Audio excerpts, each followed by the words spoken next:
Walk with me through the cellar door. A storm is coming, Francis. A portal to a more skeptical world. Cellar Door Skeptics begins right now.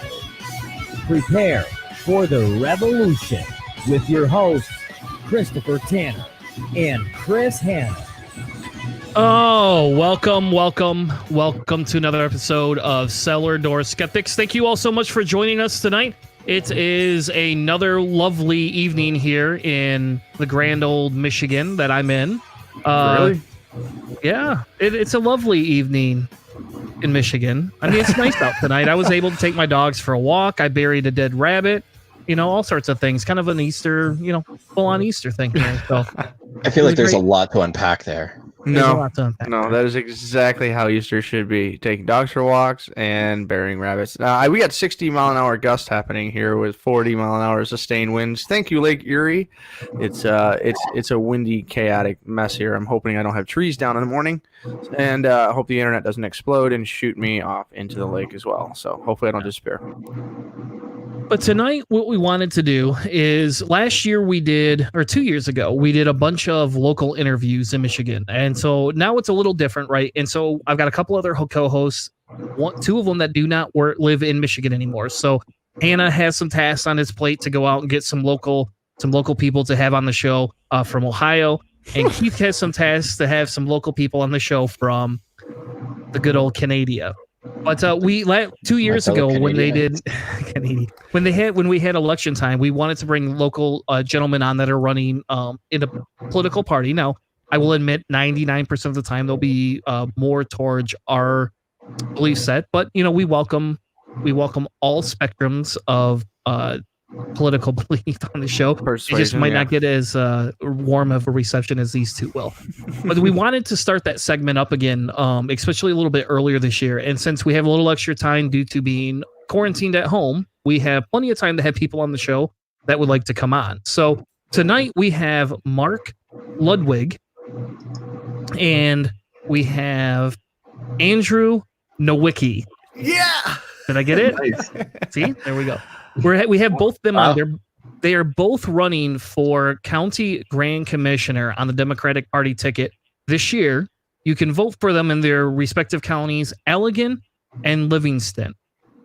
And Andrew, if you could explain where Livingston is in the exact same way you explained it to me just a second ago, that would be awesome. Yeah, it's east of Lansing. So if you go to Lansing, go a little bit east of there, we're right there. But we don't have any really huge cities. We're kind of right in the middle between Grand Rapids, Detroit, and Lansing. Yes. So it's like it's the suburbs, kind of the middle of the area where nobody lives, Livingston. So you probably have a very big territory that you get to cover being out there. So, fellas, we decided to have you on, wanted to talk through your campaigns. We wanted to talk through a little bit about your political party stances. But before we get into that, how is everybody doing given the current lockdown? And if you want to go first, Andrew, and then we'll bring Mark in, that'd be awesome. We're switching to doing everything digital. I think everybody is. So we'll probably get more reviews for your podcast too, I guess. With all that's going on. It's been a switch. Not going to be a lot of door knocking, which is what we usually have in these kind of campaigns. Going to be doing more phone banking and doing some pushes on social media. It's really changing the dynamic of the way that these elections are being held.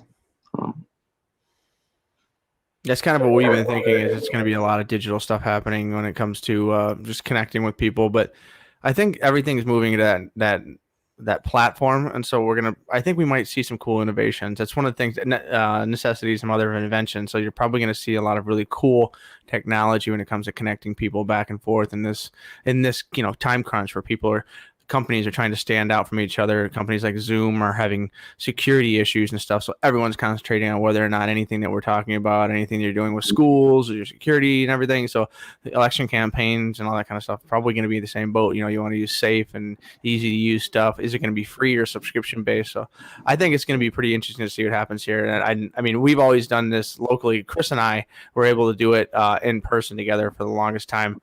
And I'm out here in Cleveburg now. Cleveland is it's a new red zone for me to hang out in. But I don't know. I remember going through the local elections and everything we did a couple years ago. It was a lot of fun. I remember Mark coming out, and I remember making some graphics. So we'll have to make up some graphics and everything for when we share the show for both of you guys to get all of our information out. Mark, how are you doing? I'm doing well. I actually have a small farm here in West Michigan, so this is like this is like the weekend that never ends. It's just project after project around here, and I'm staying pretty busy. I'm very blessed that way right now. But you know, like everybody else, it is getting a little bit tedious being trapped at home for weeks at a time. Yeah. As far as politics, you know, I think both Andrew and I are facing up to a challenge in that it's, you know, first of all, a lot of people don't even know what a drain commissioner is. And if they do know what a drain commissioner is right now, they don't care so much because they're worried about COVID-19 and they're not going to have a lot to say about those issues. It's one of the things that happens in a presidential nationwide campaign anyways. The local politics kind of get drained out, and so people get exhausted and burned out on that kind of thing. So we're hoping to push a little bit more to that, because I mean, local politics is really where it affects you in your daily life. Yeah, and for me right now, it's really hard to you know, and this is just personal opinion, but it's very hard for me to get excited about the new Democratic nominee for president, given what we have. So focusing on local politics will be a help for me to get away from some of that national stuff, because I'm still the guy that cannot stand Biden with any sort of love. He's definitely was probably one of my second to last choices, honestly. So Bloomberg being the last. Yes. Oh my goodness. I said it once and I'll say it again. The best part about Bloomberg was the shade he threw against Trump's, you know, billionaire status. That was probably the only good thing Bloomberg did, other than backing out. I remember people said that when Steyer was in, they're like, "Oh, it's the billionaire Tom Steyer." And then Bloomberg came in. It's like, Steyer's a pauper. So I'm still waiting for my check from Mr. Bloomberg. I'm hoping he funds every local candidate in the country right up to the max level. That would be my that would solidify Bloomberg's legacy for me. Let me just put it that way. He said he was going to pay his campaign staffers until November. That didn't happen either. Well, there you go. Hopefully he does do that, because it would. That I'll be honest with you. I agree with you. That would kind of help take him right out of that running of lowest to second lowest for me. Then I'll be a little bit more okay with that, just because he actually is going to do something good with his money. Whereas Biden, I don't know. Let's not get sidetracked, because that's just gonna. Yeah, that's a whole different. We're not here to talk about Biden tonight, folks. We're here to talk about local politics. So.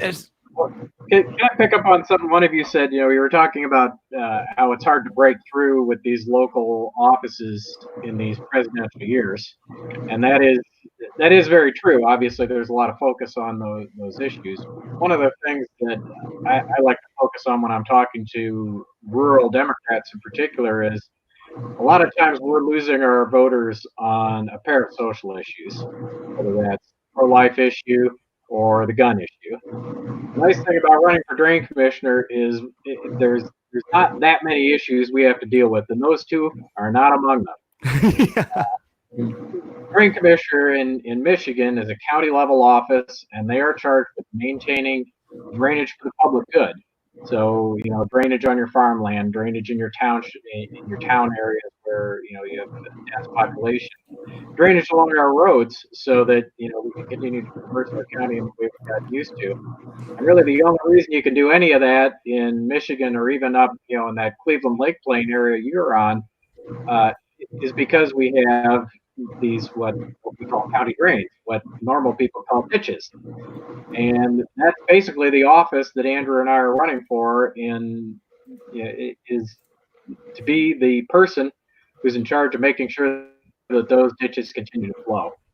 And because it's a relatively narrow issue, and because it's a relatively narrow mission, one of the things Andrew and I have been talking about is, let's start talking about the climate issue. And let's talk about it in practical terms. If we don't do something about climate change and do something about adapting to the 30 or 40% more rainfall that we experience every year now, we're going to be in trouble in a hurry. And all you have to do is walk up to the lakeshore right now, whether that's Lake Erie or Lake Michigan, and you can see what all that extra water is doing. We're in trouble. And much like this COVID-19 issue, where we just blew off the science for 2-3 months and hoped everything was going to get better and all by itself, we can see where that got us.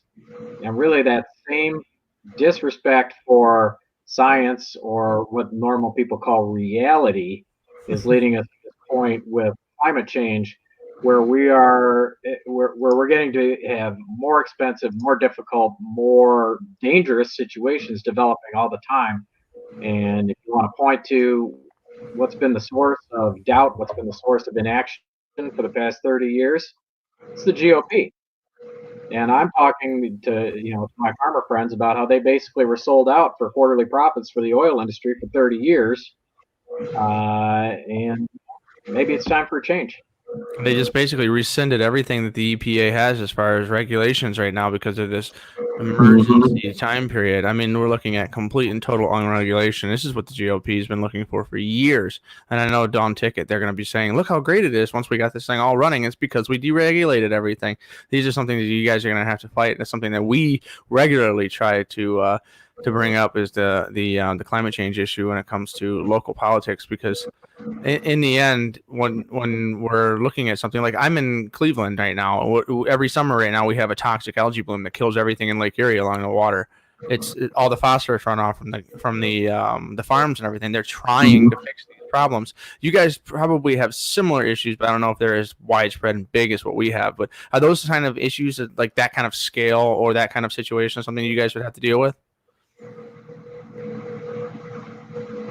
I'll speak for Allegan County. We have a little miniature science experiment we call Lake Macatawa on the north end of my county. It's a shallow, what we technically call a drowned river mouth, but basically it's a shallow lake. It gets a lot of phosphorus and nitrogen coming off nearby agricultural fields. A lot of that comes from 2 townships in my county that you could have peeled those guys right out of Iowa and stuck them here in Michigan. We are what's called a top 100 hog county. In other words, of roughly 2,000 counties in the country, we're in the top 100 for hog production. And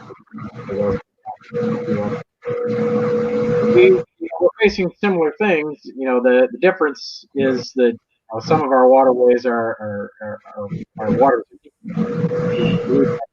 out and not seeing much, but Lake Erie, I can't get away with that. Lake Macatawa, can't do it. Kalamazoo River, you can't do it. Andrew, I don't know what you've got in your area, but certainly we see a lot of different impacted waterways around. We've got PFAS going on in Livingston County too. Ooh. Yeah. No Wolverine boots out by you? Wolverine?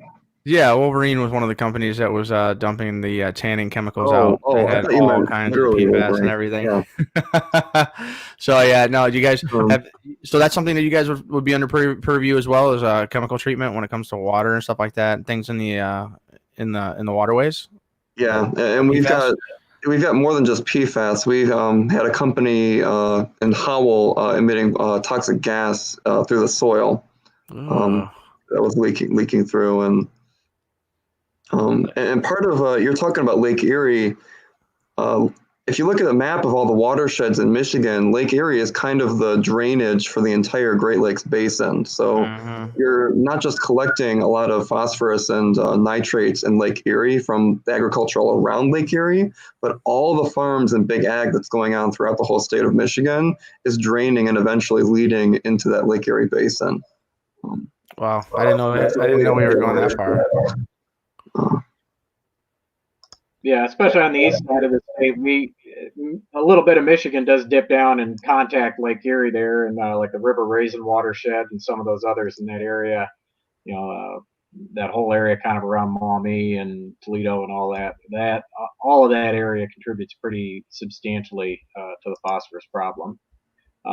As far as what we can do directly about, for example, groundwater quality, that's less the purview of the drainage commissioner. However, in a lot of ways, your drain commissioner really ought to be your local Lorax. The people who are interested in issues that will directly impact water quality.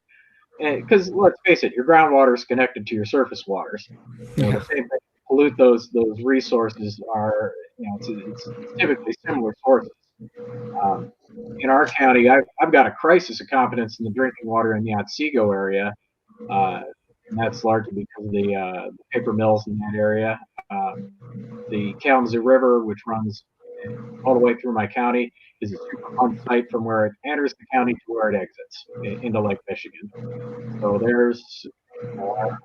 there definitely are ways that the drain commissioners can have some influence on those quality issues, but it's frankly more about infrastructure. For our more urban counties, they're maintaining millions, if not billions of dollars of infrastructure. More rural counties like Andrew and I are running for, it's more about less drainage infrastructure, ditches, the profiles of those ditches, sometimes ground piping as well, and of course we're kind of married to the road commissioner. They've got a whole lot of ditches there in the rest as well. The reason I wanted to get a hold of you guys was to talk about some of these places with our here. Looking at the details of what the drain commissioner can do. Basically, if they can get a couple of people in a drainage district, and then get a couple other people who are uninterested parties, say, yeah, that's it. There's not a ballot initiative. There's not a county board to go through. There's not a whole lot of hoops to jump through. At that point, you go to design, you people the money, and you go build the thing. So this is really a powerful office that could be used in the hands of more progressive-minded folks to really get our area ready for climate change, at least this aspect of climate change, without having to go through a lot of committees and commissioners and all that kind of stuff. Power in that office. Yeah, and I think the big takeaway here, and Mark, you're breaking up a little bit with your mic there, but the big takeaway here, right, that you're saying is the progressive, right? We're looking for other candidates. When you were on last time, we had a conversation about how what you're looking to do differently, compared to your Republican opposition, right? You're not here for the same old. And then I go through Andrew's history, right? And Andrew had a press release where he, announces he's running for it. And if you look at Andrew's background, your background's in zoology, though I will admit that I don't like looking at a page that has a bunch of snake information on it. I'm pretty anti-snakes, so I won't change I don't know if political it's parties. It's just you have a I'm phobia. anti-snake. I hate snakes. You have a phobia. But it's interesting to see some of your background, and I hope you can expound on it a little bit, because your background in environmentalism, even though it's not directly related to the Drain Commission, demonstrates the education level that you have, the commitment that you have to your community and to Michigan itself, and how you will be able to change and kind of tie that into your campaign if you get elected. Yeah, well, animals use the same kind of things that people do. So if we don't have clean water, the frogs aren't going to make it, and the salamanders aren't going to make it, just the same way that people aren't going to make it either. The big difference is that a lot of these animals are more sensitive to the environment, and so they are kind of the canaries in the coal mine where they react to these this mismanagement first before this starts to really impact people. So when I look at a group of wildlife or a population that's declining, that's a sign to me that there's something wrong here that could potentially impact people. And so I can tie that into what kind of land use are we using in the area, what kind of things could be changed and make differently that are not only going to help bring that wildlife back, but it's also going to help connect it back to people and improve our water quality. So connecting back to Drain Commission, I had a job that was in wildlife mitigation a couple of years ago, and we were trying to take animals out of areas that were about to be destroyed. And I had somebody come up to me when we were on a job site, and she said that she was happy that the wetland was going to be destroyed because it sometimes flooded into her backyard, and she didn't like having to deal with the mess that it made. Little did she know that wetlands are like the place where all the water goes when it has nowhere else to go. When you eliminate that wetland, not only are you eliminating the turtles and the frogs and the fish, you're eliminating the place where the water used to go. You're taking a sponge out of the environment. So her backyard would actually be flooding more without the wetland than it was going to be flooding with it. And things that I deal with all the time in my zoology job, in my environmental education job, and I see it the same way in politics too, where people don't necessarily always make the connection that, okay, the water is contaminated, but it's 2 blocks away from me, so I don't have to worry about it. And people don't realize how connected things are. That yes, if the water down the street is contaminated, you're drinking it if you've got a well. The groundwater and the well water are interacting that way. Sometimes it takes a little bit longer, and the dynamics are different, but everything really is connected. And in my zoology background, I would show you that you can have a major change over 1.5 miles away from a wetland, and you can have direct consequences on what can live and survive inside that wetland, even though you're so far away. That's how really interconnected everything is. So my hope is that as Drain Commissioner, I could apply some of this more intricate environmental knowledge to making a drain system that's not only helping us manage what we want, which is keep the water out of people's backyards and out of their basements, but also improving water quality while we're doing that by utilizing ecosystem services. So you're saying I can't get rid of snakes. That's what you're telling me. If anything, he's going to add snakes, Tanner. He's going to add more snakes. Well, it depends on how many rodents you want to have getting into your garage, so. There you go. I'm okay with that if I don't ever have to see a snake. So I'm just saying, you give me a couple extra rodents, that's fine with me, as long as I don't have to see snakes. Give Tanner snakelessness or give him death. Yeah, that's kind of. Anyway, I kid. I don't really want to get rid of all the snakes, just any snakes next to me. But to your point, and I think this is really good because a lot of, Mark's background is he's a farmer, right? He's part of the local community. He understands, he runs a small business to some extent, right? Owning a farm and running a farm is a small business.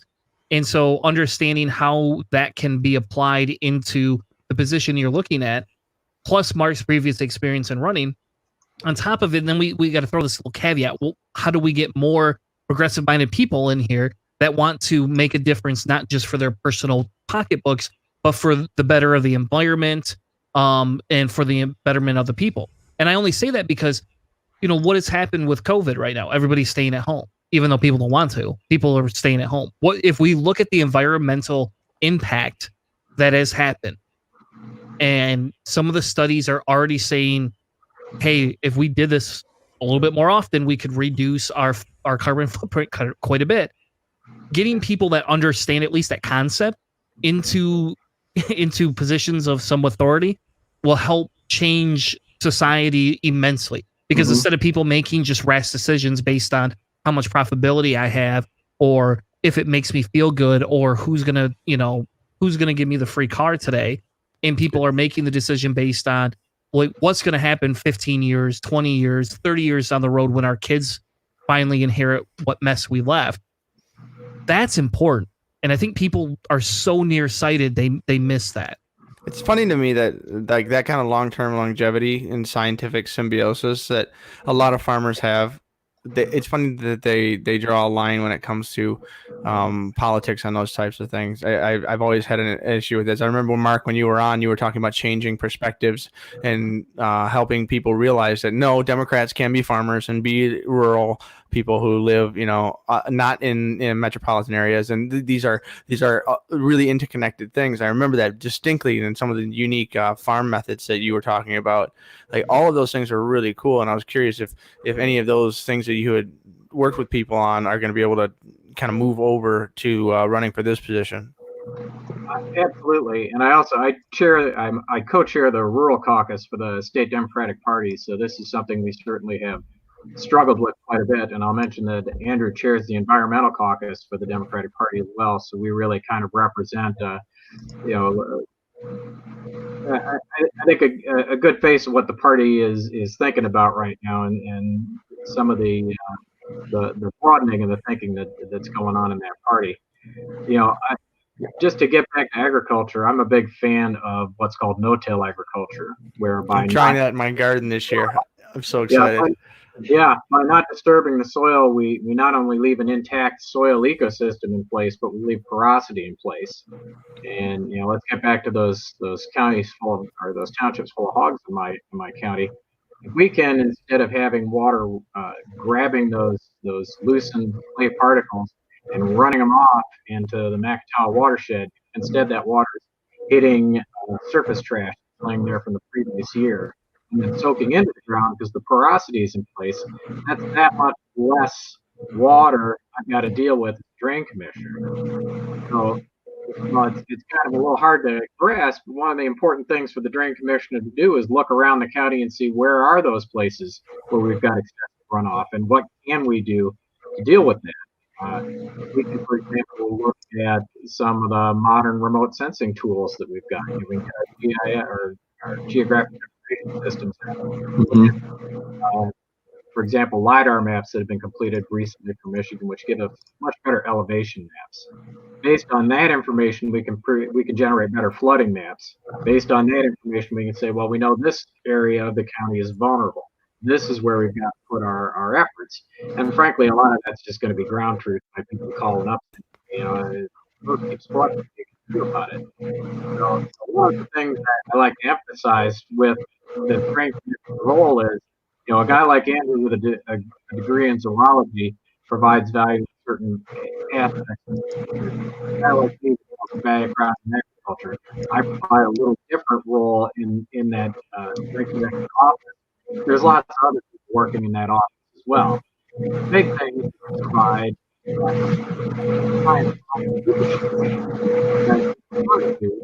keep asking ourselves, we keep pretending that electing people who are science over and over again is like anything new.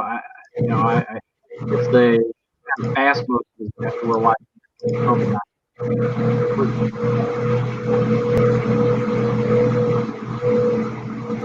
Hey, Mark, you're breaking up really bad there. Like it's like there's a fan in your room all of a sudden.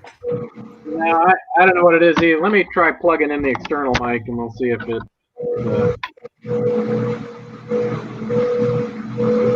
Yeah, it's still the same kind of situation, but.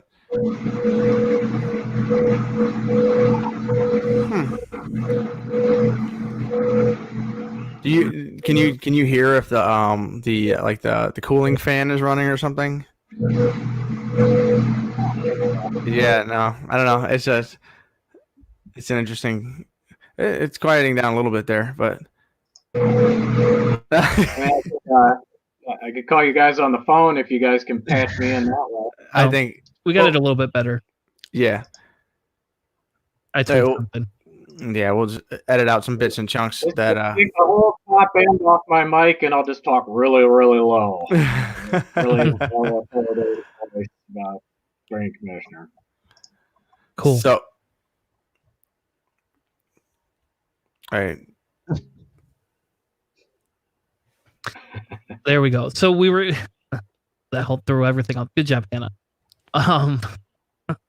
anyway, so as we continue to go through this, I think some of the big things, here that we want to talk about, right, is, and we'll have you all back on closer to the election time as well.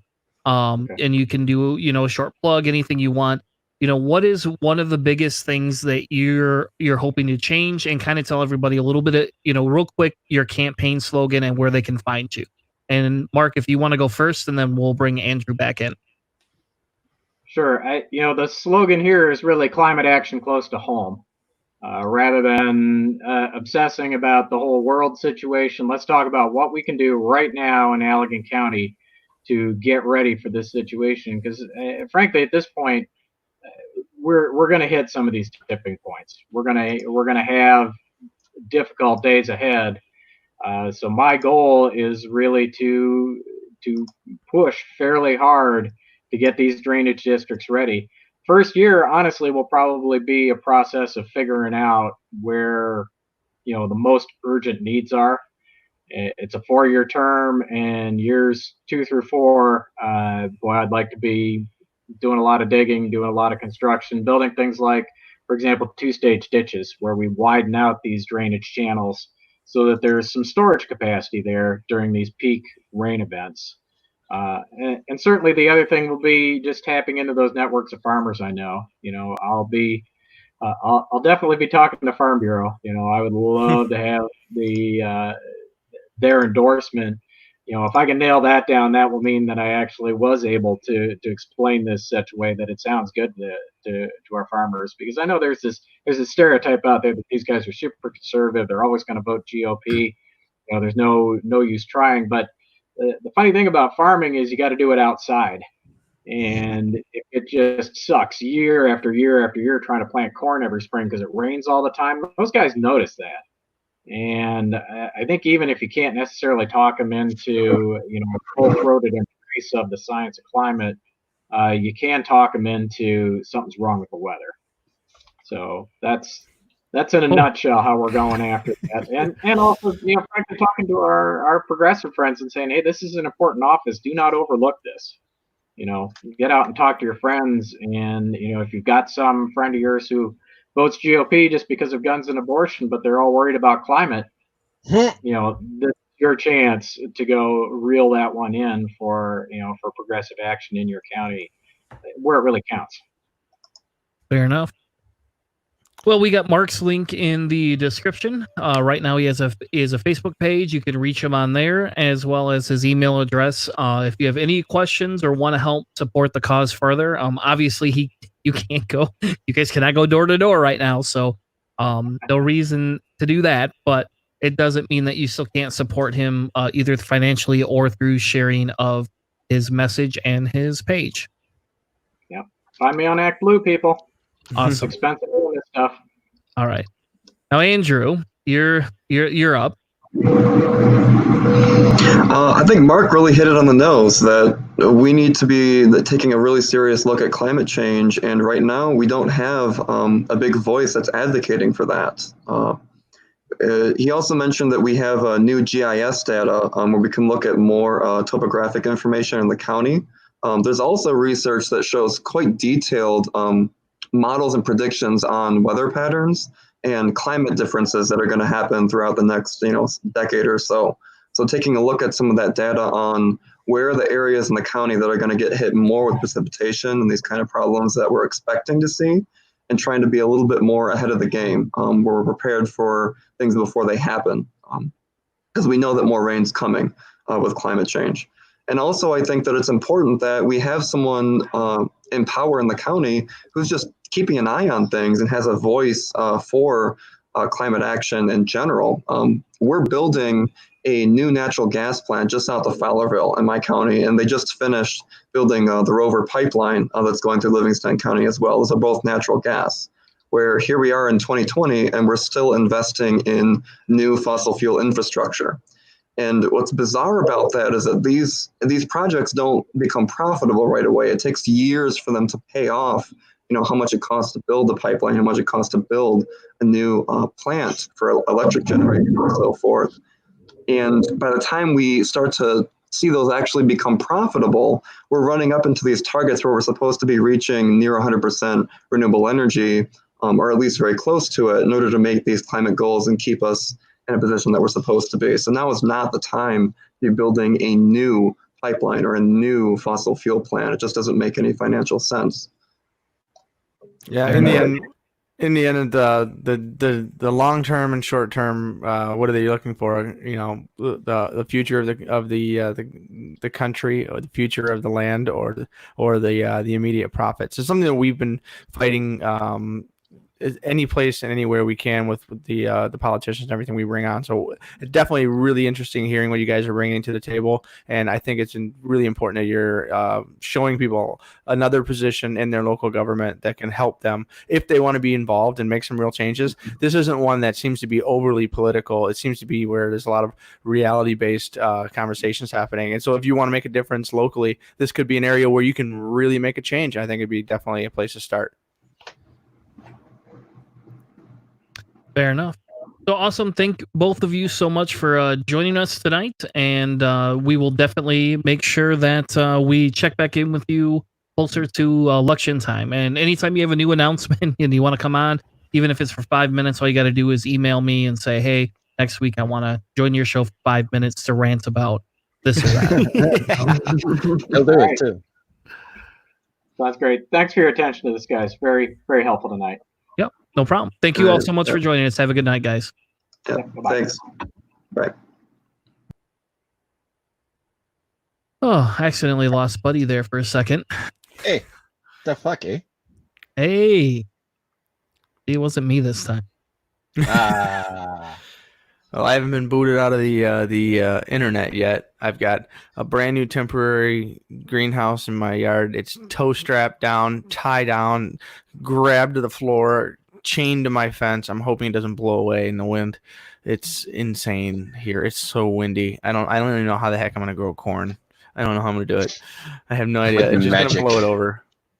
This place is crazy. It's so windy. So Ohio, it's about as windy as because you got a lot of GOP candidates there, just kind of huffing and puffing in the wind. Yeah, that's the halitosis. So that's a different. Anyway, so for the next segment, I thought what we wanted to do was kind of cover. There was an article that came out from NPR that talked about a month after the emergency stimulus, right? What's happening now? Have we hit? What is Trump doing for us, right? And I guess I won't say Trump because I think maybe it's unfair a little bit to mischaracterize it as him specifically. It's what is the team doing right now? They're just making new teams. Yeah, that's all I've been hearing about is the Pence team, the Kushner team, the new Trump team. It's just teams of people. He doesn't even know what sending team letters he's to each other. Yeah. It's been chaos. He's the worst attempt at bringing out your inner Nick Fury ever, because he doesn't know who he wants on his team. They're always the best people until suddenly they're not. And he just has no organization skills whatsoever when it comes to people. It's just utterly incredible. Every team has Jared and Ivana on it. It's just nepotism on full display. Nepotism, and he wants eye candy. Oh. But yeah, it's just like Jared Kushner was supposed to solve the Middle East crisis. Did not solve that. Whoops. I can't remember what the last thing he was, but now he's been put on the coronavirus. I wonder how Mike Pence feels about everything, because he was supposed to be the guy who was leading the charge, and now it's just like there's all kinds of new teams and new people that are kind of taking over Mike Pence's position. So his only position now is to stand in evangelical mega churches and tell everyone that's going to be okay. I don't know. That I didn't hear about, but either which way. So I guarantee that's what he wants to do. Okay. Either which way. So NPR kind of broke it down. They looked at, essentially they go back to what they consider the Rose Garden Address, right? Yeah. Which is right here. And, they explain, which you could definitely tell nobody's social distancing a month ago. But what? It's really weird. And I gotta sidetrack for a second. It's very weird. And I only say this because I'll be watching shows and I'll be like, they're not social distancing. They're not social distancing. It's really hard. Like I was watching Community the other night and I'm just sitting here going, They're not supposed to. Why stop? Why are these people not doing this? And I gotta keep thinking, oh, we didn't used to have to do this. It's just now. But I just can't. I can't get past that. Stop touching each other type thing. We're slowly getting towards the Demolition Man future, where nobody shakes hands and fine dining at Taco Bell is a thing. I'm sorry, you had me sold at tacos. But not Taco Bell, dude. Taco Bell's not taco. You don't remember the movie Demolition Man that well? I do. That was the one with no, that's been years. Wesley that was the one Snipes with Wesley and Snipes. Sylvester Stallone. Yeah. Right. Yeah. Wesley Snipes is a murderer who's resurrected or something. They froze them both because and Taco Bell was like a Gordon Ramsay level restaurant in the future.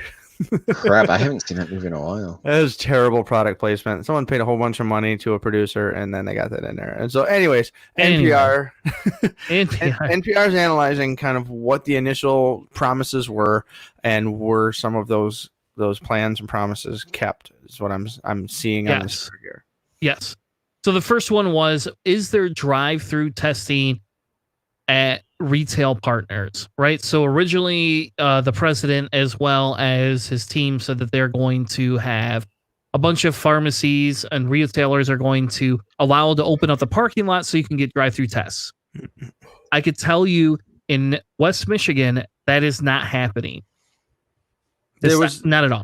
There was one somewhere in Cleveland. I heard that the wind blew it down, and they had to if there was like a storm that came through, they blew it, destroyed the tenting and everything, and they had to move it to, I think it's in a basketball arena somewhere, like a small one or an old one from an old sports team or something like that. But they had to relocate the thing. But there is one that you can get in and get testing done that I know of here. And Cleveland's a pretty big city, so I would assume that's probably pretty rare for smaller cities and stuff. I mean, Grand Rapids isn't that big or small; it's kind of in between. And if they can't put it together, then anything else smaller than that's probably not getting anything. Like in Holland, the hospital in Holland has an outside testing, and so does the one in Zealand. But it's you can't just go there. You have to have an appointment. Like you have to call and make an appointment. If you drive up, they're just going to send you away. Yeah. And the idea is they're not letting anybody have an appointment. And the idea with the drive-through testing was the fact that it would help higher concentrated areas get the relief that they needed to test people. And I mean, because I've gotten into this argument with people on Facebook a little bit, and with people at work is people will talk about how, well, look at South Korea, they didn't quarantine in the same extreme we did. Well, you're right, but they had a lot more tests. And in fairness, like if I could take a test and was able to take a test at almost any point, and they're like, hey, you're gonna go out, boom, you take a test, isolate the people that have it, even if they don't show symptoms. I understand that. I understand we wouldn't have to shut everything down if we could figure out exactly who had it and who didn't have it, and then anybody surrounding that person got quarantined. So like if my wife had it and she doesn't have symptoms, so then we would be able to say, well, all of us have been exposed, therefore our house is on lockdown. Yeah. And one of the government then could come in and not give money to people, to everybody. They could come in and give money to the people that need it. Right. One of the things I've always had, it's kind of like a scaling situation. People always say like, well, that small country was able to do this really quickly.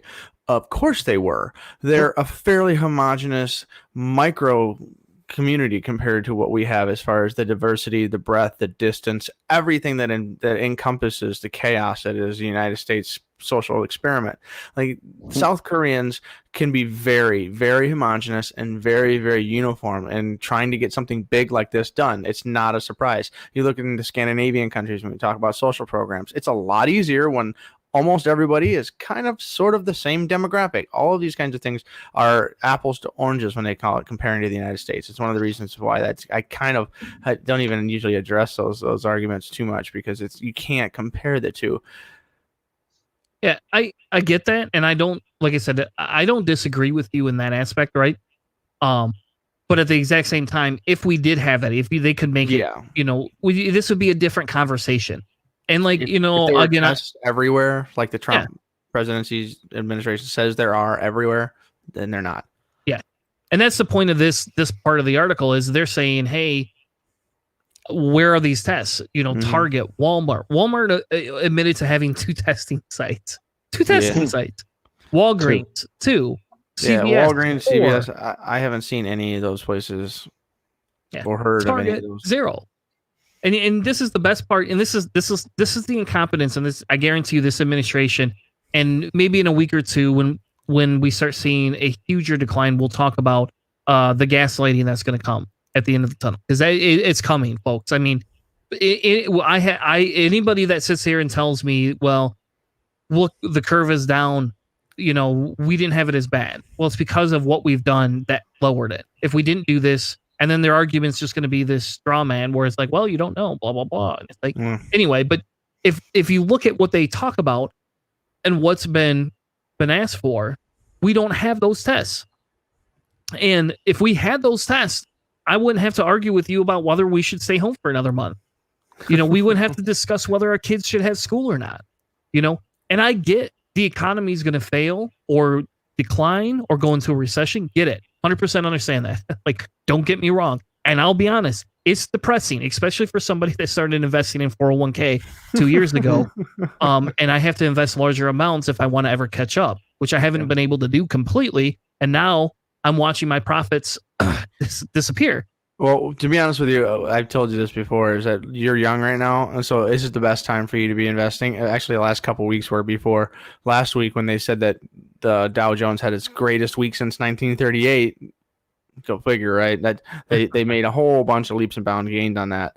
But like, you should be buying as much as you can, if you can, during these kind of downturns, because you'll get more bang for your buck when you're older. The question is whether or not there'll be a recession when you go to retire. Hopefully not. But, yeah. Well, Mike, I just have a quick question. Keith, what's the testing like for you? So like in the US, basically we don't have as much testing as we have been promised. It's out there now. It's not as uncommon as it could be.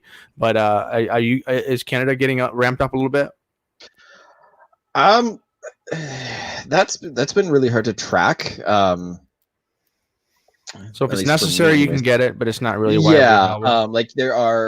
there's my wife started coughing and had a minor a little bit of a freak out because she's going, oh my god, and turns out no, it was just she was really stressed out from work and all of that. But essentially there's through, at least in Calgary, through Alberta Health Services, there's a symptom checker that you can go through, and it'll tell you whether or not. Yeah, it's WebMD, you have cancer. Actually, more or less, yeah. Basic, but the number one recommendation afterwards was like, take 2 weeks to self-isolate, blah blah blah. If symptoms worsen, please, reach out and we'll get testing done, whatever. But I've got diarrhea. That's kind of you got gangrene, you're gonna die. It's just like I've got a pain in my finger. That's cancer. They have a PowerPoint checklist, and that's how you're supposed to self-diagnose.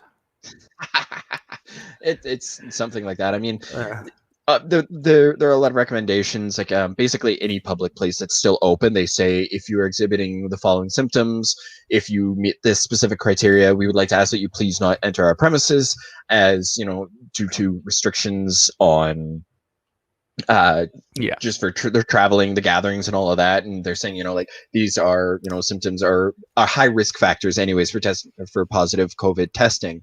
We would like to ask that you reconsider, you contact us and rebook, blah blah blah blah blah. But yeah, basically it's you contact them, and because I haven't really had to, I don't know if they'll come to you or if you go to them or whatever. That's actually something that maybe I should Google while I'm thinking about it. Testing in Alberta. But either way, so like drive-throughs isn't really something that you guys have. So we said we would have it. We haven't been able to deliver. I think our testing is actually not rising as fast as a lot of people were expecting or hoping for as well. In fact, our supplies haven't even been ramping up as much.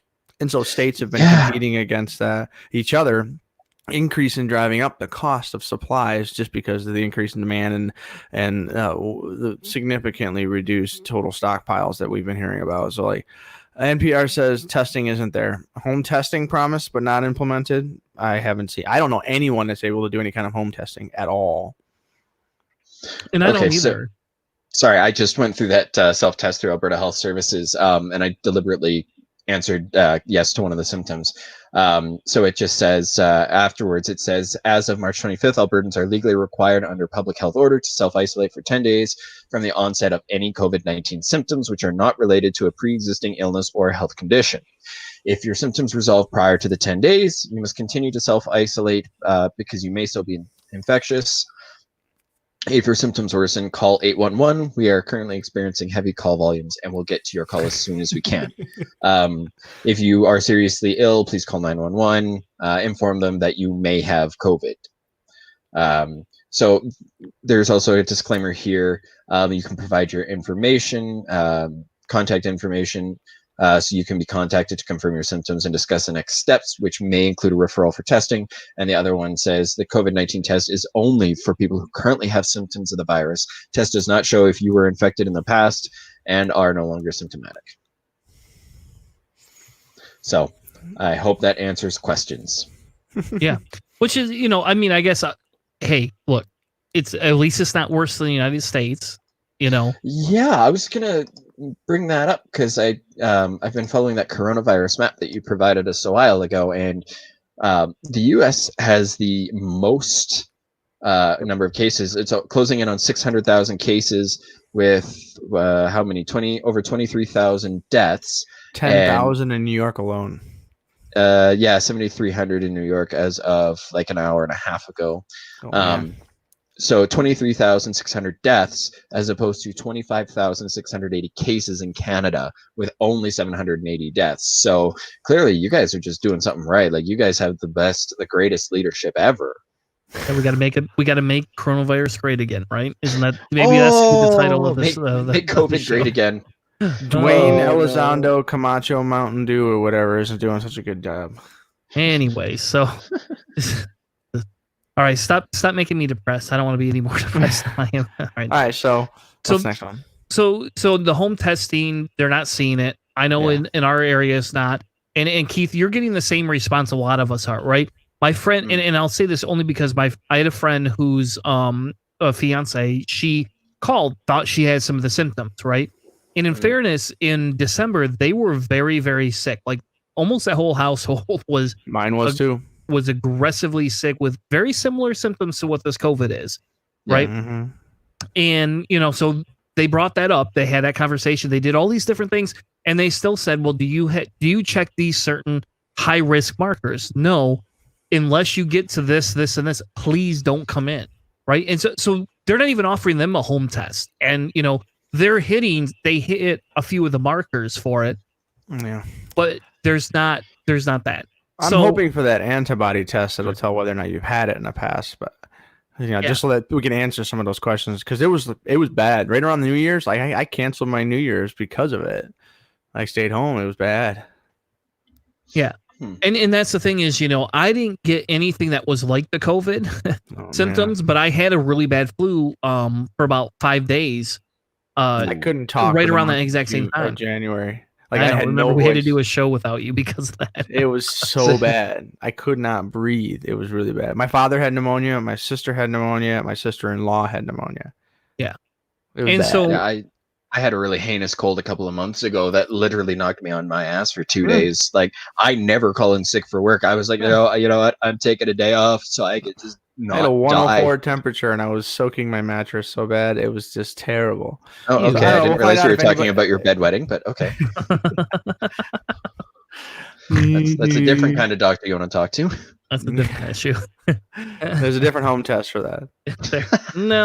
No, there's a different sign for that. Anyway, we're gonna move past that. So, so the next thing is this big website that was gonna help, provide facility drive-through testing, right, to help tell you where they need to do.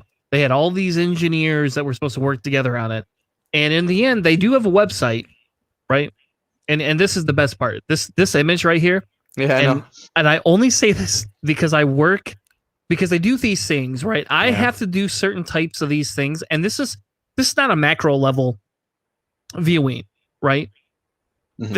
This is like an idiocy level. Like this is like, hey, we don't actually have to explain to you anything. Tell you how this works. Yeah, here let me give you like the steps that are so high level that it doesn't matter. And here's one fork. Do you have this? Yes. No. It's so simple. Yeah, and so this is that type of thing right there that drives me nuts. So like, and maybe if you ever, maybe I'll show. I don't know if I can legally do this or not, but maybe I could show you one of my flow charts. We have process diagrams and everything where I And work as you well, and it explains a lot of stuff. Yeah, you would just be like, even I have like layered ones, right? Like I have ones where it's layer within layer within layer. Yeah, the hyperlinks and everything that take you to another page and all kinds of stuff. Yeah. Yep. Yep. And where if you put them all together, you can actually overlay them on top of each other. Oh wow.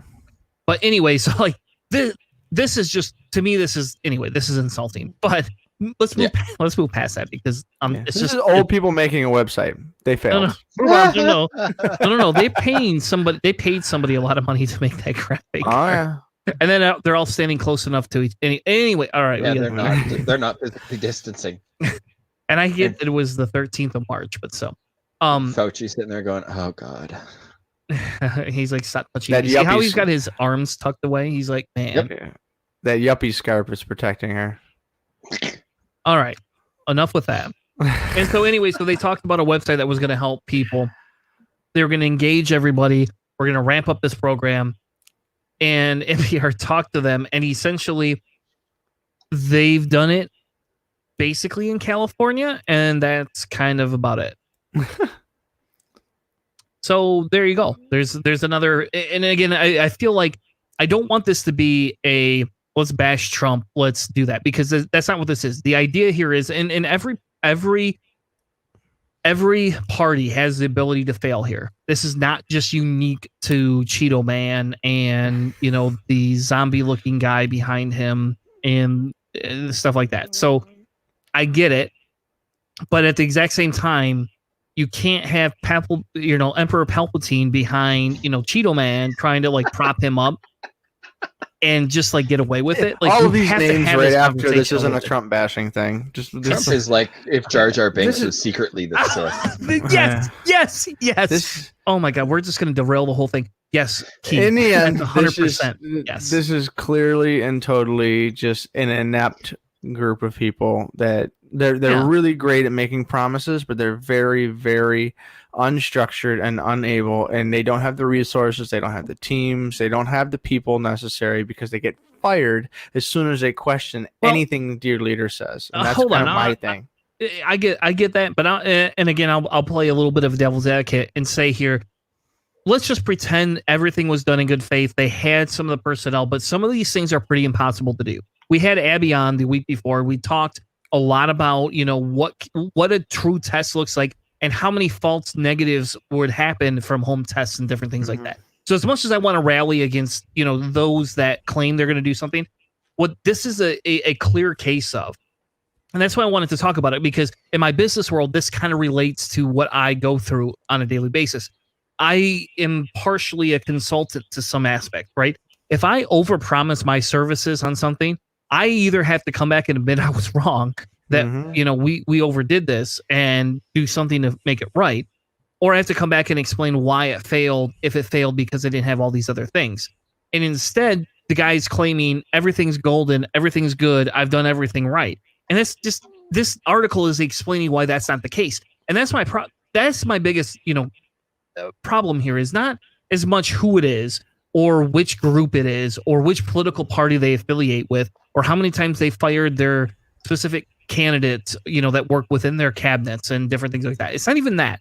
For me, the biggest problem here is the fact that they've overpromised things and they're not willing to say, hey, okay, hold on a second, let's stop and go back on this. And I bring this up because I learned this week, and this is just speculation, I have not dug into the law, but essentially they're talking about allowing people to furlough their mortgages.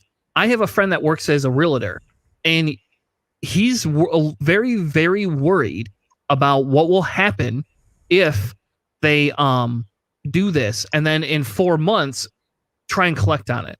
And it's not like they're going to, the companies are going to open up and say, hey, you had $1,000 a month mortgage.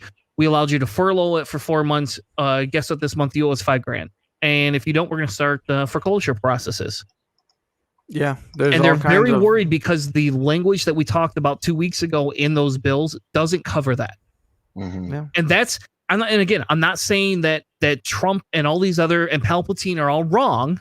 What I am trying to say, though, is that these weird little oversights will create such a turmoil and headache for a lot of Americans that it's not that I think they're idiots. It's that I think that there is more qualified people, like the people we had on at the beginning of the show, who could do a better job at some of these things. And we're missing the opportunity here, folks. And that's that. There you go. That's my soapbox for the week. We're missing an opportunity to find other people that are not Biden to put into power that would do a lot better in charge during a crisis than this individual.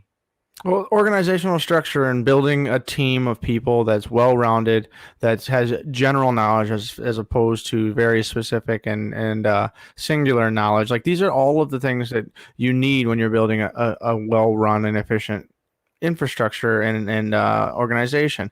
This structure that they've created on the top, they have Jared Kushner has like 43 jobs in the White House right now, because anybody who questions anything besides just letting the president go by his gut and make a guess and swipe and just thrive in chaos, because he used to just be able to say, I'm going to call a bankruptcy and restart. Well, you can't rage quit the presidency of the United States. You can't just I'm gonna start over. You can't do that.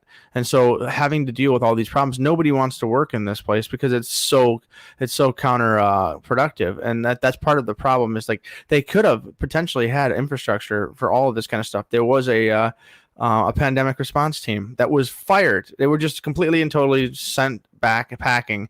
And when he was asked about that, because bringing this back to what you said a few minutes ago, when he was asked about it, he said, "Do you take accountability for that?" And he says, "No, I don't take accountability for that at all." And and like, that's the word. The accountability is the word that we don't have. It's like, there is no accountability for the failings that came for that NPR article saying all of these things were promised and they weren't here. Usually, if something like that happens and the media holds the president accountable, and the president has to come out and comment on those things, they don't do press briefings. The only reason they're doing any kind of press briefings now is because there is absolutely no way they can escape it. There is a pandemic with people dying all over this country. Like, aside from that, president would be completely and totally staying away from all of these reporters. We've heard about president fighting with Jim Acosta again. You know why? Because he has to talk to Jim Acosta. He can't just hide from him. So all of these kinds of things, when it comes to designing this stuff and making a confrontational White House that fights with everyone unless you're directly towing the party line, you can't build efficient systems. You can't build an efficient system that works across the party aisle and throughout the entire country to do what's necessary in a moment of need. This is what I've been afraid of the entire time when it came to the Trump presidency. I can deal with laws. I can deal with him making laws and changing the rules, and we can change them maybe in the next presidency. But I can't. I know that. But like, in the end, they're just laws. You can't because you're privileged. Well, no. What I mean is, like, the Democrats can come in. I'm not talking about me personally. I'm saying the Democrats can come in and potentially swing the pendulum back in the other direction for all the executive action that the president may be doing or has been doing. Let's say that happens or whatever. That's laws on paper. Laws on paper can be changed, but lives cannot be brought back in times of emergency. And so, like, that's what I've been worried about, and that's what's happening now. And we're seeing some of this stuff, and hopefully, people can realize that. And I guess I will say, for any of the friends on my Facebook page that actually listen to this, that are conservative, right? That's my problem. And this is, I get, I have a friend that basically said he's worried about the recession. Understand. I am too, especially being in that lower middle class right now. It's hard for me. I'm not going to see a raise this year. You're probably not going to see a raise this year. No, very few people will probably see raises this year. I've got an essential company, so we're pretty much just normal production is what we've got going on. You'll be lucky. If you're lucky, then you'll get a raise this year. The rest of us and the rest of normal essential companies that don't have a bunch of low-paid workers won't see that. So like these. Do you really honestly think anybody's gonna? Do you think Meyer is gonna walk out and tell every one of those employees, by the way, you guys make $3 more an hour, even after this is over? Do you understand? I maybe we should do this, and this really chaps my ass, because I don't want to hand them cash, but that's what I feel like. I don't know how to tip these people. It's like, like the one lady I was talking to, I was like, if there's anything you need, I will leave my business card on the ground here. Give me an email, because I feel very bad that you have to come in here and do this. And in fairness, do I need to shop every 2 weeks? Probably not. I mean, I'm pretty good at that type of a thing, and I'm not like that big hoarder that has 50 pounds of toilet paper in the backyard because I'm kind of getting low One on of my toilet neighbors paper, has honestly. a wall in their garage. Yeah, It's like I don't have $500 that. of toilet paper. But I'm pretty good at like my peanut butter lasts me a month if I want to run directly out. Bread and like perishable stuff, no. But I'm pretty good at stocking like frozen vegetables, and I'm pretty good at stocking, frozen meats, things I freeze myself and different things like that. So like, could I eat? Is my family going to eat? My one daughter might starve because she's pretty picky. The rest of us would eat. She would have to learn how to eat some other things. And that's the thing here, right? Though, is I'm pretty decent at that anyway without this pandemic thing. And so I you're feel not bad. making that. You're not demanding too much from workers that are working in grocery stores. But and it's weird because they kind of look at you a little funny because when I walk in there and my cart's less full, or they see like things like booze and soda, like they kind of look at you and it's like, I'm sorry, like I'm here anyway. I might as well get this. And in fairness, I'm drinking 3 times the amount of soda because I'm home. Like when I'm working and I'm out and about, I don't drink soda because I don't want that container. Like I take a bottle of water with me. It's just scotch when you're out at work, right? That's at the hotel. But and at home, get a Christopher Hitchens rocks glass and just bring that on your CNN interview because that's what you used to do. Where do we get glasses like that? Where do we get those glasses? All right, offline, Keith, we'll have that conversation. I can help you with that. But like the thing is, you're right. They look at me a little weird because the majority of the stuff in my cart is either weird nichey things like we're gonna make gyros this week, and I don't need to go there to get that. It's just like I got to go to the store to get fruits and vegetables anyway. I might as well get a little bit extra and get your meat and get some extra whiskey or something. But the problem or the idea here, right? The long story short is I don't know how to tip them, right? Because I don't want to hand them cash because of COVID, and I want to be very careful. But like I feel bad for these people that have to put themselves in harm's way. But we would bring it all the way back to the discussion about what are we going to do for them. You're going to be okay, Hannah, because you work in a different position than those people do. These companies, unless we put different people in offices and put pressure on them, are never going to see that raise. And so we tell them that essential workers are worth $15 an hour minimum wage, and anything you pay that over top of that is actually a bonus or a benefit. Well, what's the meme that's been going around that says that anybody who's told you that fast food workers, grocery chain workers, delivery people, post office people are not essential workers and don't deserve $15 an hour, tell them that the economy stops working without those people, then tell me that they're not essential anymore or whatever, something paraphrasing along those lines. Think about how many people wanted to go, how many people leave to go get fast food? Think about it. Did you ever think you would, maybe not you, but you're weird. And how many people, honestly, think about it at least once a week? How many times did you order like pizza once every couple? We used to order pizza once a week. You know what's weird? Not ordering pizza. I know. And this is weird because and here's another side tangent. I'm playing the Final Fantasy VII remake, and they talk about pizza a lot. I can't wait. I can't wait. Well, I'm gonna. That's probably gonna be what gets me into a new PS. Just buy a PS4. I'll tell you what. I have a PS4 for sale if you'd like it. It's got PT on it, so like I have a rare edition. Like I have the original PT demo on mine. If you would like it, and I'll be happy to sell it to you so I can get a PS4 Pro because I've already beat PT more than one time, and I would like the Pro just so that it has the better graphics. Priorities. My privilege. Yeah, here's my privilege. Like I can afford a PSV. I've just got my PlayStation 3 Ace back here with the Emotion Engine and the original PS2 hardware, so I can play all my old PS2 games. That's kind of cool. Attaboy. But so anyway, Keith, you were gonna say something after I said like the essential worker thing. It just reminded me of a tweet that I had seen and I couldn't find except for the screenshot of it, basically saying that it's weird how essential service workers nowadays are only like first responders and minimum wage employees, and a bunch of people were all up in arms to be like, well, supply demand, blah blah blah. It's like no. These are the people who you treat like absolute garbage, decide are not worth their weight in, I don't know, even manure. Yet, if they were to stop working during a time like this, there'd be utter anarchy because you wouldn't be able to eat. Mm-hmm. They are an essential service. They are not worth the bare minimum. They're worth a lot more. And sure, it may be one of those positions that you have to fill millions of, but at the same time, they're still the people you rely on day in and day out, and they're worth the money. They're worth the extra investment. They're worth at least their labor. Like Exactly. we would think about the amount of labor and work that those jobs aren't easy. Standing No. on your feet all day long, doing the same thing, rocking and rolling, all that kind of. I mean, it's not easy, and I would love to see that. The one thing that really got under my skin when the whole debate about minimum wage came in was, well, that person's just pouring a cup of coffee, and it's like, no.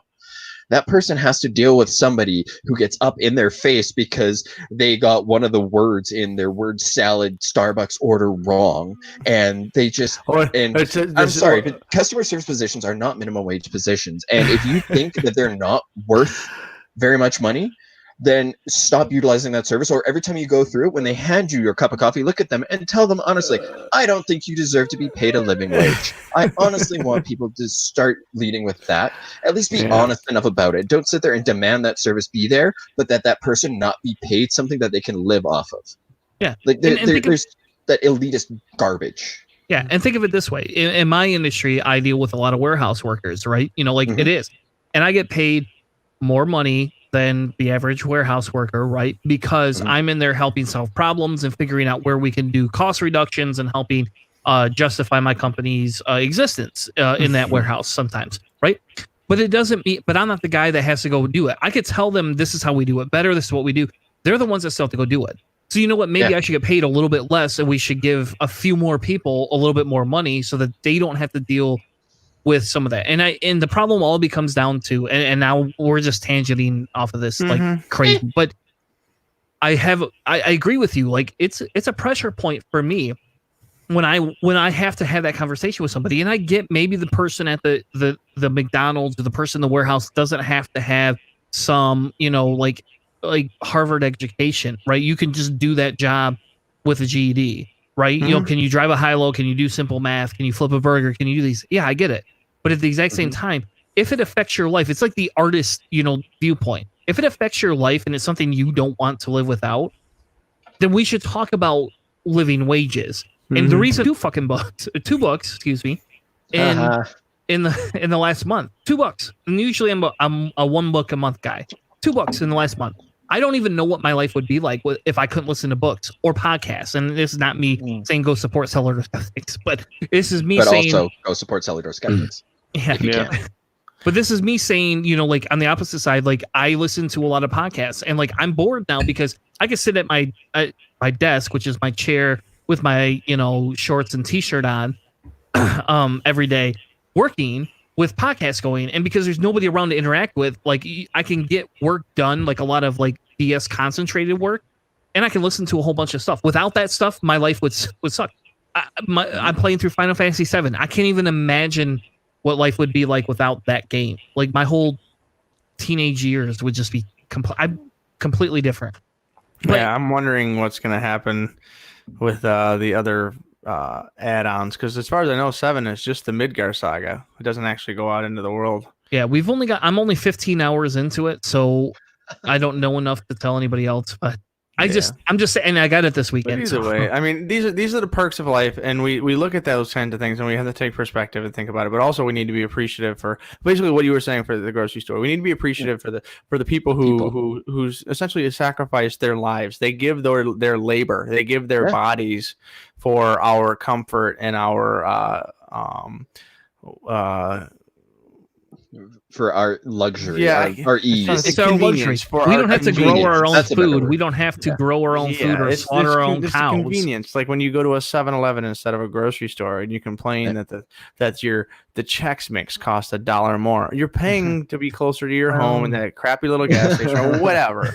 Like you don't have to cook dinner, and so you're complaining that the Big Mac meal is now $5.50 instead of $5 or whatever. And you're being mean to the kid because he wrote Steven with a PH and put the PHTEVN on there or whatever. Like any of those types of things. It's just like we are angry and we're aggressive towards people that we really should be more appreciative for. And this is an area I think this time is going to help us kind of gain perspective to that. Oh, at least I hope. I mean, with the American tendency for amnesia, I in 10 months, I honestly think that this will be, a really light blip for the older people who are running the country still. I think the younger people will remember this for a long time, but I don't know if the established politicians, if this will still exist after the pandemic is effectively over. I don't know. I don't think they have that kind of long-term memory. No, and I agree with you, and I think that's the problem here, and maybe that's why we're harping on this so much, right? Like, I'm not as worried about Trump's promises and his cabinet's promises that they failed on. I'm not surprised. I mean, I don't want 4 more years of it. Well, I don't want 4 more years of it either, but so I don't think that's going to fix that. 4 more years of it. Like, Keith was representing the international community. On behalf of everybody else, I think I am comfortable in saying, please don't. Please stop it. Yeah, and I don't want to go down that road tonight because I think we need to have Boyce back on because, I'm having a harder and harder time conceding with Biden. Like, honest, I get your point, Keith, and I get your point, Chris. And I'm the guy that was the aggressive one in the group that, personally called people out for it. And I'll tell you, I'm having a lot more of a conscience. It's very hard, but I don't want to go down that tangent because that's another 20-minute conversation in the near future. There's, the Facebook video that went on with Sanders and Biden, where Sanders endorsed him. I mean, earlier than he endorsed Hillary. He endorsed Hillary in June, and Hillary didn't endorse Barack Obama until the end of June. And so Sanders coming in at the beginning of April is an historically early thing, and a lot of people in those camps are not happy about the way these things have been going. So I don't know what the future is going to bring. We're definitely going to talk about this more in the future. Yeah, we will, but I don't want to spend time on that tonight because, again, for us it's about if we can't convince you to go out and vote in the major election, we can convince you to go out and vote for the progressive candidates that are in the local elections. And again, my challenge earlier to the two of you is not. It's not fake. Like, I'm saying, hey, I don't care. Get a GOP guy on here. Let's have that conversation because I think the tides have changed. And I think while the DNC is aggressively saying, look, it's Biden, they're in the background. They didn't eliminate Bernie as fast as they tried to the last time. The aggression against Bernie was a lot less than it had been before. Because it was too big. It was just too big. Exactly. And so now they're having to take notice, even if you and I disagree with the pace and the movement. And I'll be honest with you, if a third party, even if a Green Party didn't pick an old white guy too, for Christ's sake. Yeah. But if the Green Party had looked at and done something different, and there was a way to garner, 20-30% support out of the Democratic Party, we have to consider these type of things. How do we create a larger change in the movement? And we had 2 candidates on tonight, specifically 2 candidates on that both are Democratic candidates, but neither one are compromising because they don't have to, because it's a local election. They don't have to compromise on their social standings. We had one guy on here who, for Christ's sake, has like a zoology degree. He likes snakes for whatever reason, but other than that, he has a degree to understand environmentalism and the impact it has, for all of us. And that's the big thing here, right? Is those are the people that will change because that gentleman's very young. Like he gets in here, he has ways to go. He's younger than us. The scientific community getting involved in politics, like the scientists and young people who are scientifically literate getting involved and just infiltrating the system, a la the ending of SLC Punk, when he just says, I was a fake ass poser and I need to get into the system and change it from within, even though that sucks and you have to become conformist and all that kind of stuff. Like it is what it takes, unless you do, a pitchfork revolution. And we don't have a whole lot of historical success in that. So, I mean, I don't know. There's definitely going to be some of these things that we're going to talk about much more as the election cycle continues to go on. Yep. And the last thing I wanted to talk about, and I only want to spend 5 minutes on, so we've already kind of gone off a little bit, but I want to do 5 minutes just because this is big, right? So Trump has toted his travel restrictions. Mm-hmm.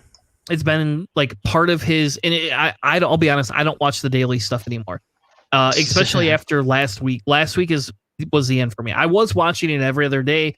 It's the end for me because he started throwing a fit and started yelling at even Fox News reporters. And I'm just, at this point, I'm done. Like, it's not worth Today apparently was really bad.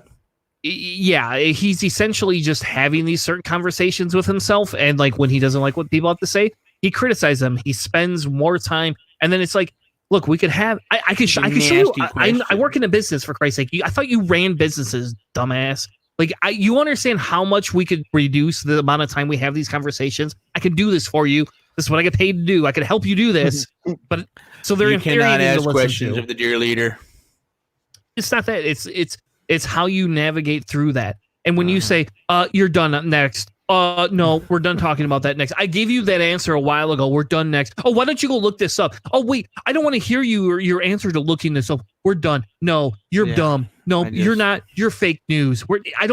Good. Dude, you're throwing so many extra words in here. You've dragged this out like for an extra half hour where you could have just said, no, move on. Like, I work in those meetings. My boss has told me before, Chris, stop talking. We're moving on. So, like, been there, done that.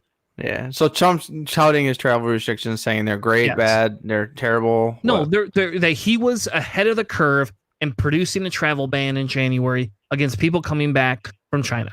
And the problem here is the fact that he wants to use this as a success. And the only reason I brought this in, and again, not to bring this administration down, but to just call out where bullshit is bullshit. That's all it is. We're just going to call it what it is. He did not create a travel ban specifically. He created travel restrictions. That's the first thing. Mm-hmm. And that's the big thing here is you cannot call it a travel ban unless it's a true ban. You didn't create a travel ban.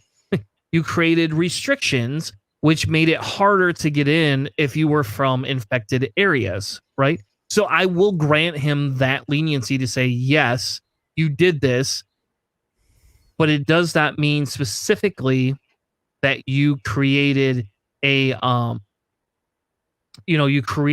ban that stopped the influx of this, and that we'd be so much worse off now because of this. And the reason they say this is because there were warnings, but you had to abide by these warnings. They were having 30 planes a day landing in LA, San Francisco, New York City. Yeah. All these hotspots. They had these people landing in. And they weren't essential. Right? And the best part is the CDC, and I didn't know this, I'll be honest, I did not know this, confirmed 2 cases of the COVID-19 in the US way back on January 24th. From people that have returned from China. But instead of acknowledging that and going forward and saying this is going to be a bigger problem because we understand how infectious diseases work, because that's, the degree we have, they ignored the whole stupid thing and moved on from it. Well, they were told in November that this was a really big deal, and if it came to the United States, it would be a catastrophe. And nothing was done until there were cases in the United States. And then a little while after that, he started restricting travel. So, like, I mean, sure, maybe you did it a little bit ahead of time, but the United States, according to a lot of people throughout the world, says that the United States has some of the greatest intelligence in the world as far as ascertaining threats and stuff like that. That's what people brag about. And so if you're going to brag about that and say that we have all of this great information all over the place, like weapons of mass destruction in Iraq, for instance, we've got all of these examples of all of this information. We should have known way in advance, and we should have known that this was like a lockdown situation. So, I mean, I can't guarantee you that Hillary Clinton or Barack Obama would have acted differently. I think they would have dragged their feet a little bit too, trying not to create a conflict with China, because that's exactly what would have happened if you just do a ban right out completely and totally. But like, I do think that it's a little bit more scientifically literate people would have acted earlier. But sure, I mean, this could be a light win for Trump because he did it. In some way, someone probably yelled at him to get him to do it, but in the end, I don't think he completely and totally can take credit for this. Someone else probably convinced him to do it, and I think that's what the next thing is. Did he buck the experts? Yeah, and I'll be honest. I mean, he didn't buck the experts. Let's just cut to the chase. He did not. It was not. The experts were well ahead of him in this, and he listened to what people were explaining that this is what we need to do. So I don't know. I like I said, I mean, there's a lot of in here. For me, the big thing is, I get it. Yes, travel restrictions do save lives. They do slow down transmissions. It is 100% true that happens. But if you want to the curve or whatever, if you want to claim there's an outright ban, let's talk about that as an outright ban, because when you're still importing products from China and the people on the boats and all these other things don't have to do these things, I mean, come on, folks, it's not a ban. And so let's be honest with the amount of what this has helped and affected. And I don't want to play this off. I just want to make sure that, it's allocated and relocated to the correct corner. That's all. Makes sense. And it's another thing. Just like Trump is going to say, "I did this," when I do think that a lot more credit needs to be given where credit is due to his administration, and a few people left in his administration that take science seriously. That's just kind of typical for that kind of leadership, though, and especially somebody like Trump, who's so used to, praise travels up, shit rolls downhill, all of that type of thing. So anything good that comes in, we did that. I was ahead of that. I'm great. I'm the best. Anything goes wrong, well, somebody else made that mistake, because there's the greatest irony of the whole capitalist mentality that, you have to take responsibility unless you have power, and then you don't have to take any responsibility. Yeah. Sorry, that was just me reliving an experience that I had with some supposed entrepreneurial success story in my city, who was a right royal pompous douche, told me I needed to take responsibility for a problem he was having. And I'm like, I am, by doing my job. What the hell do you want? Anyways, sorry, back on track. Yeah. Anyway, so we're a quick save segment for the night. And I think the biggest, Keith, we're gonna go with your quick save first.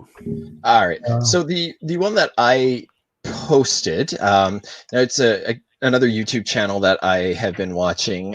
This one I actually have. They posted videos for years now. It's How to ADHD.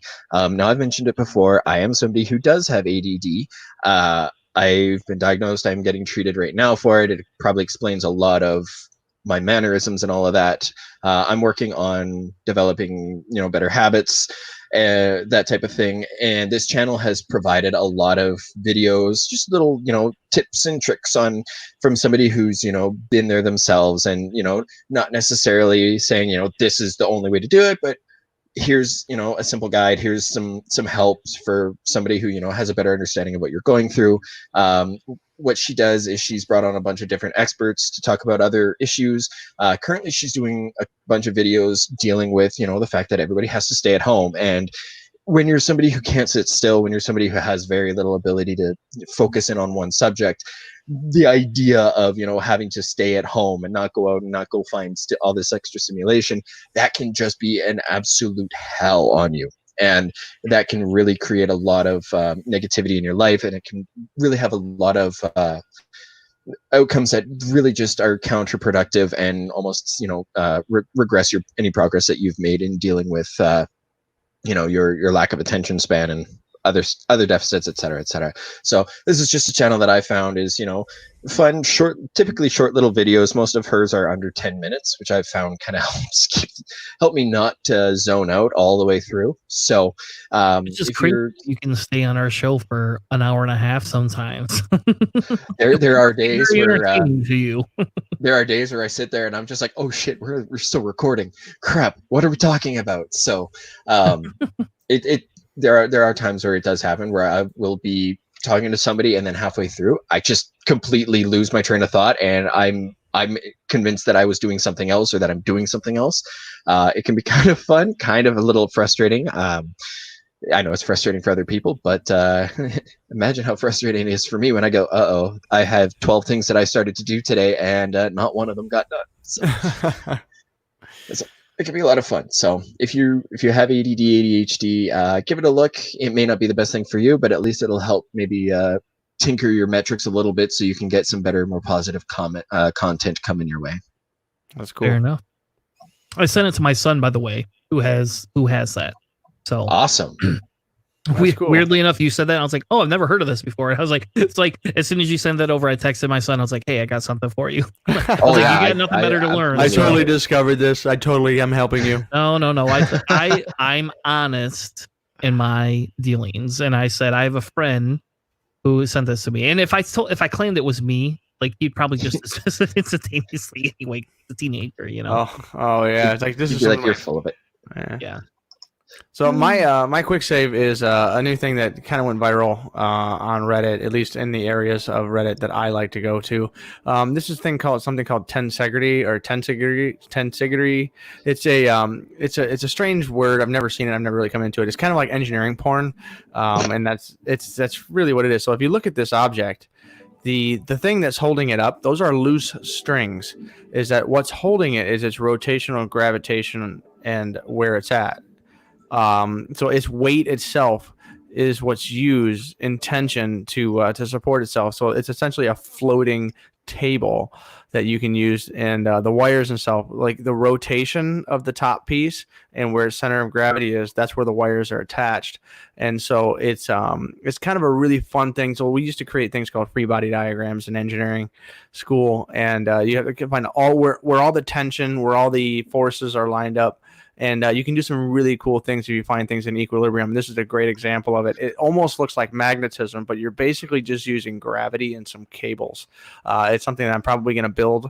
I'm probably going to make one for my house. I'm going to check it and see what kind of forces it can withstand.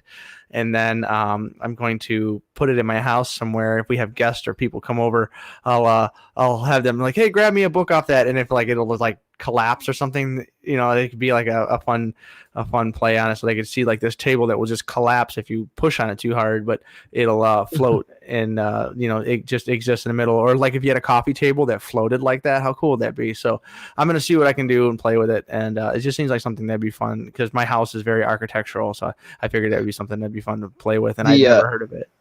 The video that started to play after Tanner had the first one up. It's how to make one. Mm-hmm. This is cool. It's really not hard. It's really not hard. Just the two pieces have to be identical. And so I expect you to make some and send them to all of us. That's or maybe it'll be a Patreon gift. You'll make some of these little things. If I was secluded and segregated and locked away at home, but I'm still working 7 to 5 right now, so I don't have much more time. And I'm able to get a couple of spades in the ground and play with my garden a little bit, but that's pretty much it's life as usual. Just no socialization or going anywhere like for dinners or anything, but like I'm just to work and home. That's been my life with my little kids. I don't do anything interesting anymore anyways. So I work on my house and I come home and play with my kids. Like I don't see other humans besides a few at work, and we just don't go near each other anymore. So that's like life hasn't changed a whole lot on my end, except for that week that I had to take off because my family was getting a cold. So I don't know. That's my quick save for the week. And I think it's gonna be something that'll be fun to build. God, that looks like that's so cool. It was. I really liked it, honestly. Isn't it? I thought it was really cool. Yeah. So my quick save of the week is, what do countries with the best coronavirus response have in common? I saw this. Ooh, me first. All right. They have a better leader. All right. That's anything is probably better than what we have. So check number 1. There's a correlation somewhere in there. I believe it has something to do with women leaders. Yes. So there was a Forbes article that came out on the 13th that talked about what do the best countries or that have the best response in common? Women leaders. And I had they have statistics in here and that explain exactly what countries have the best responses, the lowest amount of deaths per capita, and all of that, and based on the different types of restrictions. And I think it's important, and I say this specifically because of the fact that who our leadership is and what we understand our leadership to be doing. And we talked about not bashing the leadership, and that's fine. What I'm saying is there's other countries that have better leadership out there, and we might be missing the boat for the one time. So go out and vote. So I'll put the article in the description. We don't have to go through the whole thing, but there is a lot of ways to react that are better that, we are not currently doing. And that's the big thing here, folks, is how do we have a better reaction to what's going on than the silliness of the administration we're currently at. And this won't be the last one. There will be more pandemics in the future. How do we learn to deal with it when it comes in the future again? With that being said, thank you all so much for joining us tonight. We've had a great and amazing and epic show, like I always say, and never gets old, does it? 4 years still never gets old. Anyway, we've had an amazing show tonight. Thank you so much for joining us. We'll be back next week with another amazing episode. If you like what we do, you're more than welcome to go onto Patreon, support us in everything that we have. You get sneak peeks behind the scenes, and maybe even Hannah will make you a little uncollapsible diagram. It might be a Patreon thing this weekend. If we get enough Patreon subscribers, maybe we'll do that. I don't know. But don't spend money you don't have. So yeah. Anyway, thank you all so much. Right There you go. Thank you all so much for joining us tonight. Have an amazing night, and we will see you next week with more Cellar Door Skeptics.